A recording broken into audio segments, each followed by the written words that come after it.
በተለያዩ የሀገሪቱ አካባቢዎች የምርጫው ሂደት ምን ይመስላል የማለዳው ድባብ የሚለውን ያስቃየናችሁ ነው ቆይታ እያደረግን የምንገኘው። አሁን ደግሞ ወደ ባህር ዳር ይዘናችሁ እንሄዳለን። በባህር ዳር የሚገኘው ባልደረባችን ወንድሙ አዱኛ በባህር ዳር በተለያዩ የምርጫ ጣቢያዎች ላይ እንቅስቃሴ እያደረገ ይገኛልና ባለበት ቦታ ላይ የማለዳው የምርጫ ሂደት ምን ይመስላል የሚለው ይነግረናል። ወንድሙ እንዴት አድረሃል? በአንተ በኩል ያሉ መረጃዎችን አድርሰን።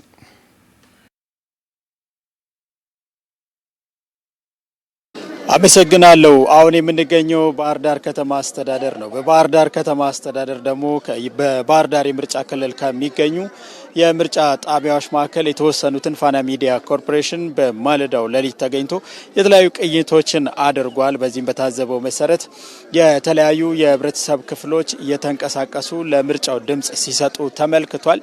በቀዳሚነት የተመለከትናቸው የምርጫ ጣቢያዎች ላይ በተለይ አሁንም ያለንበት የምርጫ ጣቢያ ላይ በአማካይ ከ1500 በላይ መራጮች የተመዘገቡበት ነው።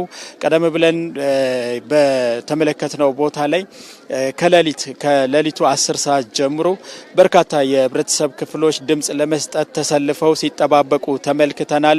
ድምጽ ከተሰጠ በኋላም ድምጽ መሰጠት ከጀመረ በኋላም ድምጻቸውን ሰጥተው እንግዲህ ወደ የሚሰማሩበት ተሰማርቷል።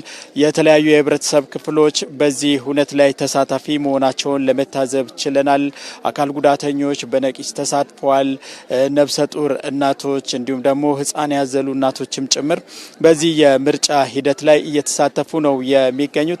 ለአጠቃላይ በባህር ዳር የምርጫ ክልል ከ180 ሺህ በላይ ዜጎች ለመራጭነት የሚያበቃቸውን ካርድ ወስደው በዛሬው ዕለት ተገኝተው እንግዲህ ድምጽ እየሰጡ ነው የሚገኙት። እኛም በየቦታው እየሄድን በየምርጫ ጣቢያዎቹ እየሄድን ምን እየተከናወነ ነው፣ እንዴትስ ያለ ድባብ አለ የሚለውን እንዲሁ የምናነሳ ነው የሚሆነው። ማለዳ ላይ በነበረን ሁነት የተለያዩ የህብረተሰብ ክፍሎችን እንዲሁ ለማናገር ሞክረን ነበረ። እነሱም ያነሱልን ሀሳብ እንግዲህ በድምጻችን ለመወሰን በድምጻችን ለመበየን ያለማንም ማስገዳጅነት በራሳችን መብታችንን ተጠቅመን ድምጻችንን አኑረናል። ለወደድነው ለፈቀድነውና ይመራናል፣ ቀጣይም ደግሞ ሀገርን ያሻግራል ብለን ላሰብነው አካል ድምጻችንን ሰጥተናል የሚል ሀሳባቸውን አንስተዋል። አሁንም ህብረተሰቡ ረጃጅም ሰልፎችን እየተመለከተን ነው። እያንዳንዱ ምርጫ ጣቢያ በአማካይ ከ1500 በላይ መራጮችን እየመዘገበ ነው። በዋና ምርጫ ጣቢያ እንዲሁም ደግሞ በንዑስም አሁን ከጀርባ የሚገኘው የዋናው የምርጫ ጣቢያ ንዑሱ ነው። በእንደዚህ ያሉ አደረጃጀቶችም ጭምር እንዲሁ ድምጽ እየተሰጠ ነው የሚገኘው። የባህር ዳር ከተማ ነዋሪዎች ማለዳ ከ10 ሰዓት ጀምሮ ከንጋቱ 10 ሰዓት ማለት ይቻላል ከዛ ጀምሮ በየምርጫ ጣቢያው ተሰልፈው ድምጻቸውን እየሰጡ ነው የሚገኙት። ፋና ሚዲያ ኮርፖሬሽንም አሁንም የተለያዩ አካባቢዎችን እየቃኘ ለተመልካቾች መረጃዎችን የሚያደርስ ነው የሚሆነው።